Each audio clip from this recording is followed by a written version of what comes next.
Alright guys, with our Rustler here, and today I decided to do a very cool, interesting video. This is going to be my top favourite matches of all time. Now, I was originally going to do top 10. I couldn't. Then I decided I'd do top 12. I still couldn't. I then decided I was going to do top 15. I couldn't. So this is actually my top 16 favourite matches of all time. I've got them right here on my laptop, and I'm going to talk to you about them. By the way, this is totally subjective. Some of these matches you may not even think are good. I definitely think all of them are at least decent. But a lot of them have a effect on me. I'll tell you stories about them. So we should probably just get started with number 16, which is the Great American Bash. Paul London and the Great American Bash 2006. Paul London and Brian Kendrick versus the Pitbulls, Jamie Noble and Kid Cash, for the WWE Tag Team Championships. This right here was probably one of the reasons why I loved high-flying wrestling. London and Kendrick are my second favourite tag team of all time, after the Road Warriors, Animal and Hawk. And this matchup is probably the best they've ever had. It's very, very fast-paced. When they are taken down by Noble and Kid Cash, you have that sense of, like, energy is just lost, and it's perfect because when London and Kendrick get back into it, they go full throttle back straight at the Pitbulls. London takes a nice spot where he lands on his back outside the ring, and the finish comes when Brian Kendrick sunset flips Jamie Noble, and then Paul London hits the drop salt, which is an amazing looking move. 1, 2, 3. Paul London and Brian Kendrick retain the tag titles. 4 stars. I love that matchup. My favourite tag team match of all time. Moving on to number 15, and we go all the way back to No Way Out 2001 for Stephanie McMahon versus Trish Stratus. Now hold on. A lot of the thing I like about this matchup is that the expectations were so low, and this matchup absolutely blew expectations out of the water. Stephanie and Trish had a really, really fun, entertaining matchup. And while this was Trish before she could really wrestle, before, you know, she was having great matches with Lita, she showed here that there was a start. There was somewhere to build from within Trish. There's the obvious women's stuff, like Stephanie slapping Trish's butt, but that's just expected in 2001 in women's matches. Stephanie and Trish, I think, told a very good story. It played on the whole Trish Stratus was basically Vince McMahon's little play toy, and Stephanie McMahon was jealous of that. She didn't like that. And it was a great matchup, I think. I'd give it about 3.25 stars. In the end, Stephanie McMahon beats Trish Stratus after William Regal knocks out Trish Stratus, literally. It's when intergender wrestling was allowed, or even intergender fighting. But I love it. It's really, really fun to watch. And it's 23-year-old Trish Stratus. So, for Trish Stratus, so. And Stephanie back then was pretty hot too, so. Number 14, SummerSlam 2013. Not the first time this is going to be on my list either. Daniel Bryan versus John Cena for the WWE title. I was thinking of a Bryan match to put on here, and this was the one that sticks out. Bryan and Cena just had amazing chemistry. And the story of this matchup was all about two things. It was about Daniel Bryan being the underdog, but Cena having the injured arm. And both stories played off each other very well. Bryan, as this tenacious warrior, started to kick Cena's elbow, and it looked absolutely sickening, but it was also brutal and great. Cena, really dominated Bryan for a good portion of this matchup. He hit 2 AAs, which Daniel Bryan kicked out of. Daniel Bryan got him in a yes lock, which Cena nearly tapped to, but in the end it took a huge roundhouse kick to the head, and then the Daniel Bryan yes single leg high knee, the first time he used it, which he adopted from Kenta, obviously. 1, 2, 3. Daniel Bryan won the WWE title. I haven't taken into account what happens after it. I've just put on the match. 4.5 stars. I think it's a great match. And I think it really solidified Daniel Bryan as a main event star in wrestling, even though we knew he was. I just think it did in the eyes of the WWE, especially the backstage. Number 13, and our first TNA match on this list, TNA Destination X 2012. Austin Aries cashes in his X Division title for a TNA World Heavyweight Championship match with Bobby Roode, who was at the time was the longest reigning TNA World Heavyweight Champion. This matchup, to me, had a very good story because it played on how Rude didn't respect the X Division.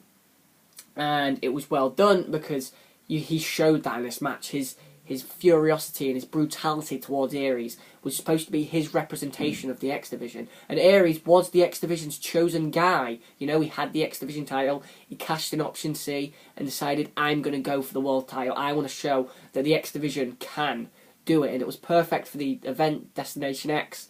And Austin Aries, in the end, punting Bobby Roode in the skull, then hits a brainbuster. 1, 2, 3. It's one of those like big mark-out moments. I'm a big Austin Aries fan. One of my favourite guys. And in the end, Austin Aries becomes the TNA World Heavyweight Champion in a great match. I absolutely love it. Really fun to watch. They also had a great rematch at the next pay-per-view, which was Hardcore Justice, where Aries retained again. But great match, love it. 4.25 stars, I'd probably say.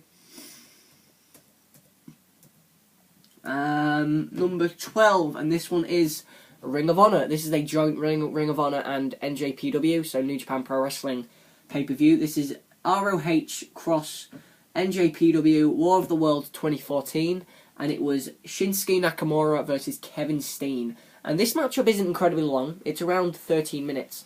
But what is great about it is that it just felt big. These are two of the biggest faces in wrestling, Nakamura being so over in Japan as well as being over in America, and Kevin Steen is just over wherever he goes. So Steen, before he was Kevin Owens, so if you want to check out some old Kevin Owens stuff, check out this one against Nakamura, it's on YouTube. I might post the link of a few of these matches in my description actually to help people out. But yeah, seriously, this matchup is great. In the end, Owens, it's just going to be a thing now. Steen hits a powerbomb to Nakamura on the apron. Steen then hits a pop-up powerbomb. It's actually a sit-out pop-up powerbomb. So pop-up, boom, sit-out like a Batista bomb. 1, 2, kick out by Nakamura. Nakamura hits 2 consecutive Bomaye knees to Steen. Hits one off the top rope, then catches him with another one on the floor. 1, Steen kicks out at 1. Steen gets up, shakes it off. Nakamura, bang, another Bomaye knee. 1, 2, 3. Nakamura pins Mr. Wrestling Kevin Steen in a freaking great match. I can't remember if it was the main event or not, but it's a great match. Probably go 4.25 stars. I think it was a great match. Really loved it. I haven't put my grades for a lot of these matches, which is kind of silly of me. Number 11, and we're back in the WWE. This is one of the more recent ones. Elimination Chamber 2014. The Wyatt family, which was Bray Wyatt, Luke Harper, and Eric Rowan, before Braun fricking Strowman, against The Shield, Seth Rollins, Dean Ambrose, and Roman Reigns. And this matchup, what was great really, was that it was built, and it just felt important. Everybody wanted to see this match. When The Shield debuted, they dominated everyone. When the Wyatts debuted, they dominated everyone. So, pardon me. Well, actually, I coughed. So it just felt important. I was checking the time. And seriously, these two guys absolutely kicked the holy...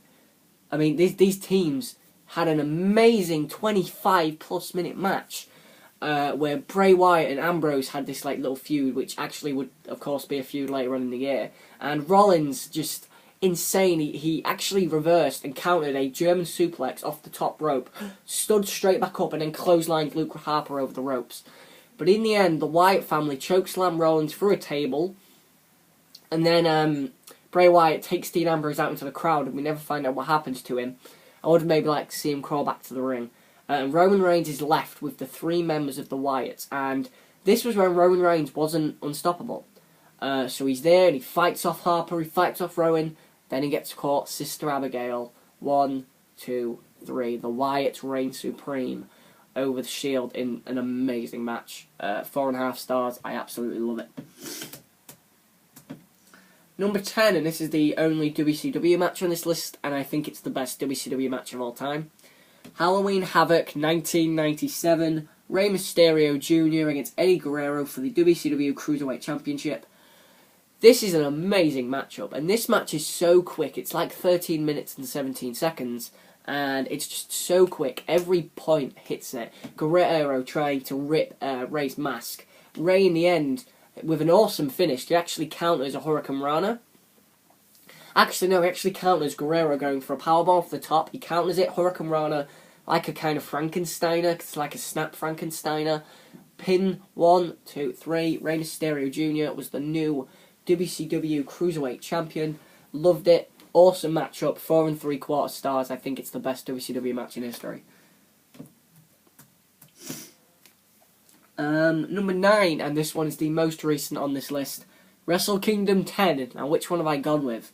I've gone with Shinsuke Nakamura versus AJ Styles for the IWGP Intercontinental Championship. This match was freaking amazing. It was built so well because it was their first time against each other. Nakamura and Styles just beat the holy hell out of each other. Styles hit him with a Styles Clash. Nakamura kicks out. Nobody kicks out of the Styles Clash. Nakamura hits Styles with a Bomb-A knee. Styles kick out. Nakamura then got hit by Styles with a Bomb-A knee. And then Styles hits a 450. Nakamura kicks out. Nakamura gets out of the calf killer. Nakamura in the end, top rope Bomb-A knee. Styles kicks out. Nakamura, Michinoku drive off the top rope. 1, 2, Styles kicks out. Nakamura then says, you know what, screw it. Bomb-A knee to the back of the head. Bomb-A knee to the front of the head. 1, 2, 3. Nakamura retains the IWGP Intercontinental title in an absolutely freaking incredible matchup. 4 3/4 stars. I absolutely love it. I've said that about every match so far, which shows how much I like them. Number 8, so we're halfway through the list. Number 8, and it's SummerSlam 2013 again, the other amazing match on that show. Brock Lesnar with Paul Heyman, obviously, versus CM Punk in a no disqualification match. The story here between all three men, not just Punk and Lesnar, but Paul Heyman, was amazing. Heyman's work at ringside with coming in and breaking the count as Punk hit Lesnar with a go to sleep. This is the best Brock Lesnar match. Probably the second best match he's ever had. I think it's the best match since he returned. Paul Heyman, when Lesnar gets hit with that GTS and Punk goes for the cover, 1, 2, and Heyman breaks the pin. And the way Punk just looks at Heyman like, you are so screwed. And Heyman goes, oh dear. And then Punk grabs him and punches him in the face and locks him in the vice. But then Lesnar, with the freaking hardest chair shot I think I've ever heard, cracks Punk in the back, picks him up, F5, this is like 25 minutes into the matchup. 1, 2, 3, F5 on the chair. Brock Lesnar wins the matchup. I freaking love this. This is the best wrestling match probably in WWE for 2 years. So, it's amazing. I love it. I know I've said it. I love it, and it's amazing about every one of these matches, but it shows how much I love them. I had an awful cough at the moment. But yeah, 4.5 stars to that one. Moving on, we have a really different one, which people might not know, and I'm going to put the link to this one in the description. This is a taste of IPW, April 28th, 2007.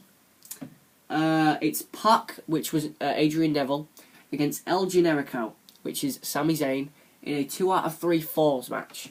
And this is IPW, which is a show that not many people know. It's a show in England and in Liverpool, mainly. And this 2 out of 3 falls match between Pac and El Generico is freaking brilliant.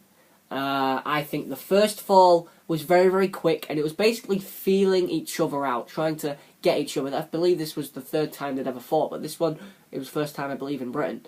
And a great thing I like is they don't shake hands at the beginning. They shake hands after they've learned each other's moves. And after a while, Pac goes to shake Generico's hand, and Generico goes, cool. So the first fall comes when Pac, of course, who is amazing with his Frankensteiners, hits an awesome snap Frankensteiner, catches Generico on his head. 1, 2, 3. First round to, first fall to Pac. Sorry, I keep thinking to say Neville, and no, I can't say that. The second fall is probably my favourite fall, especially the finish. Generico gives Pac a Olay kick off the apron into the barricade, and then pulls him in the ring and gives him a super brainbuster where he leaps, hooks the leg, slams him down. 1, 2, 3. Generico takes the second fall, and the ending to the third fall is freaking incredible. Pac goes up top after hitting everything he can on Generico. Pac goes up top. Generico gets up. Pac hits a Super Dragon Driver, or is it a Super Franken Driver? I can't remember. I think it's a Super Dragon Driver, which is a 450, where he lands on the head and gives him a Frankensteiner. 1, 2, 3. The Super Dragon Driver is kind of a silly move, but it looks amazing, so points there. Hits the Super Dragon Driver on Generico. 1, 2, 3. Pac wins the 2 out of 3 falls match. 4.5 stars. I freaking love that matchup. It's kind of long, but if you really get into it, I'm going to put a link in my description to it, because it's a match I think people should watch, especially WWE, because they need to be pushing Neville. Or Pac, as he was called, obviously. Number 6. This match, I believe, is the second most recent. And it's NXT TakeOver Brooklyn. It's my second women's match in this list. And it is Bayley versus Sasha Banks for the NXT Women's title. This matchup is freaking amazing. And I've said that for every single match, I think. But I love this match to death. I think that Bayley and Sasha Banks had the best women's match in the history of wrestling. I think that they stole the show, they had a solid story, and in the end, Bayley got me emotional when she won the NXT Women's title from Sasha Banks with that second Bayley to belly after that awesome reverse Frankensteiner, which caught Sasha Banks right on her neck. Bayley to belly, 1, 2, 3. What an amazing matchup. 5 stars I give that match. It is breathtakingly beautiful in, again, more than one way. But it's just, I love it. I love that matchup to death, and it's one of my friends, actually, that's one of his favourite matches of all time, and it's one of my favourite matches of all time, so now you actually know that is one of my favourite matches of all time. Number 5, and this one people are going to be like, oh, cool. Payback 2013, so another kind of recent one. This one is Alberto Del Rio with Ricardo Rodriguez against Dolph Ziggler with AJ Lee for the World Heavyweight Championship, and this matchup has a really, really good story. And it built on the whole point that Dolph Ziggler had suffered a concussion the month prior, and in this matchup, he sold so well. Dolph Ziggler to me is the best seller in wrestling currently, and this match shows why. I think this is the best Dolph Ziggler match he's ever had, and Del Rio and Ziggler had such chemistry here. And I also do want to give a lot of props to AJ Lee at ringside, because her work was great. Every time Dolph Ziggler got kicked in the head, you heard AJ scream, and it just made total sense. That's her boyfriend getting kicked in the head. Dolph Ziggler took several super kicks to the head. He got double drop kicked to the head when he was outside. But in the end, there was that thought of, oh my god, Dolph Ziggler is going to get back in, and he hit the zigzag on Del Rio, but he landed on his head. So as he's trying to get up and he wills the power, bang, super kick from Del Rio, 1, 2, 3. Ziggler's done, his world title reign is over, which did kind of make me sad, but what an amazing match. Ziggler and Del Rio literally had a great match. I give it 4.5 stars. Del Rio's promo after it. Del Rio's promo after the match as well is pretty breathtaking, because it's basically, this matchup, if you don't know, is actually a double face heel turn. And if you don't know what a face heel turn, it's when a face turns into a heel and a heel turns into a face. And Ziggler went in this matchup with the crowd loving him, but he was a heel. He turned into a face because of this matchup, because of how much heart he put in. Del Rio came into this match as the face, but turned heel. There you go. And there aren't many times where you actually see that successfully work, but here, worked perfectly. So, awesome match, 4.5 stars. It is one of my favourite matches of all time. Number 4, and we go to WrestleMania 25, and there's no other match I can talk about on WrestleMania 25, because it's kind of a dull event. But this matchup should have main evented the show, and it was Shawn Michaels versus The Undertaker. Oh, this match is so good. Like, it's 30 minutes of absolute wrestling genius. It is a story. It is probably the best match in terms of false finishes, or like near falls, because oh my god, this is the one time I think in Undertaker's streak history where you thought the streak was going to end. Like, Michaels hits him with switchy music, Taker kicks out, and then Taker hits him with a tombstone. One of my favourite moments in WrestleMania history is when Shawn Michaels kicks out of the tombstone, because you look at Undertaker's face and it's just like, what have I got to do? And then Shawn Michaels switching music's Taker in the shin, and then Taker turns around into a 1 to the skull, and you think that's it. 1, 2, Undertaker kicks out because he can't lose at WrestleMania. In the end, Shawn Michaels gets caught going for a moonsault. Undertaker catches him, tombstone. 1, 2, 3. Undertaker goes 17-0 at WrestleMania, which we kind of know now is irrelevant, but what an amazing matchup. 5 stars. It is, to me, one of the very best matches in wrestling history. It's amazing. I love watching it every time. And if you haven't seen that match, if you're a wrestling fan and you're kind of new to it, I recommend that. That's one of those really new matches I recommend you watch. Match number 3, and we go to TNA again. TNA Final Resolution 2009. 3 Degrees of Pain. Kurt Angle versus Desmond Wolfe. And Desmond Wolfe, if you don't know, is Nigel McGuinness, one of the best independent wrestlers in the world. And he retired recently, which kind of made me sad.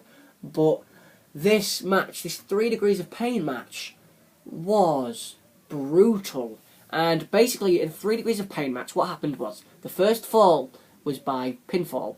The second fall was submission. The third fall was escaping the cage. They were inside a cage. You couldn't use the cage in the first 2 falls, which I liked because it gave Wolfe and Angle time to utilise their manoeuvres more in each fall. Each fall was different. The first fall was about technical dominance, and in the end, Desmond Wolfe takes the first fall after hitting not 1 Tower of London, but 2 Tower of Londons, after also kicking out of an Olympic slam, the Angle Slam. The second fall was about submission wrestling, which makes sense. And Desmond Wolfe, basically, Angle's story in the second fall, or the second degree of pain, was about every time Angle countered, say, an Omniplatter, or a Go-Go Platter, or a Kimura, which Desmond Wolfe had so many different submissions, which I liked. Every time Angle countered it into the ankle lock, but then Wolfe would counter it into another submission, and it would go like that for 10 minutes. Thanks. Thanks, Chris. Oh, it's fine, don't worry. I'm going to carry on. Okay. So Desmond Wolfe would hit, like, just every submission, so an Omni Platter and a Go-Go Platter, and just everything to try and make him tap out, but he didn't. And, you know, sorry for that. Just a little intrusion, don't worry. And obviously the Kimura, and he didn't tap out, but in the end, Angle, I believe, countered. I think it was the Kimura, actually, lastly, countered into the ankle lock. And then Desmond Wolfe taps out. So 1 degree of pain, which, you know, that's kind of weird, calling it a 3 degrees of pain. It is just a 2 out of 3 falls match with each fall. Well, actually, it's a 3 stages of hell match. But they couldn't call it that because that's owned by the WWE. And when I think about it, it is incredibly similar. It was basically each fall. It is a 3 stages of hell match.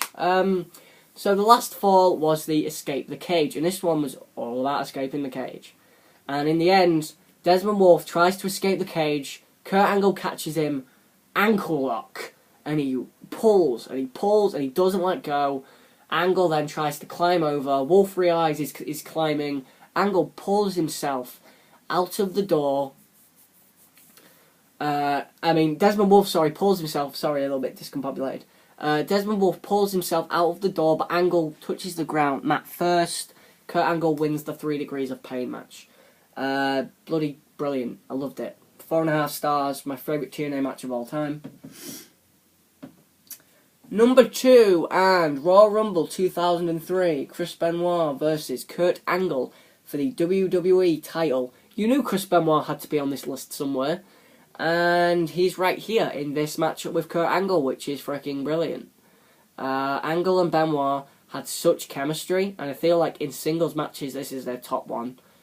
2003, this is the one I would say where Chris Benoit was a main eventer. This to me showed the Office that Chris Benoit could be a main eventer. So that's why I think this matchup is particularly perfect. In terms of story, there wasn't much story. It was all about who was the best wrestler. And, there was hold for hold reversals, German suplex, reversal, German suplex, reversal, German suplex, and that's how it went, and it was just so satisfying to watch. Some of the best transitions are like when Angle's got him in a ankle lock, Benoit counters it into a crossface. And then when Angle does the same thing, Angle also gets hit with a diving headbutt from like all the way across the ring. So, and it's also to the back of his head, so to this area, the nerve area. So, holy God.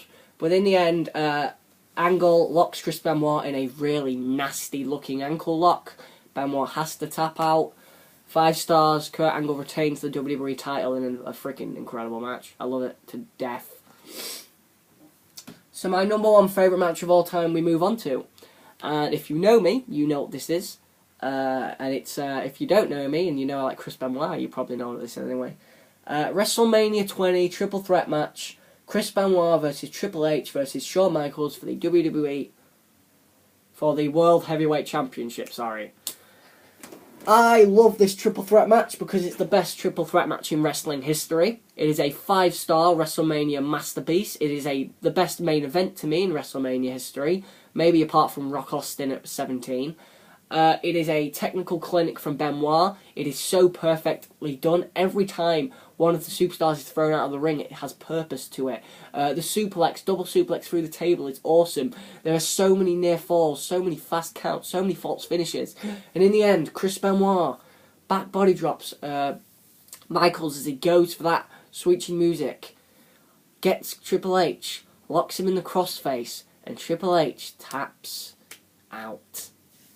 Triple H doesn't tap out often, and Chris Benoit is one of those guys who's got a victory over him in a submission. So, my number 1 favourite match of all time, Chris Benoit becoming the World Heavyweight Champion, WrestleMania 20 Triple Threat. Thanks for watching, guys. This has been Revolver Ocelot. Sorry about the little mishap in the middle, it's fine. Pardon me. I'm going to put some links in the description for you. Thanks for watching, guys. This has been Revolver Ocelot.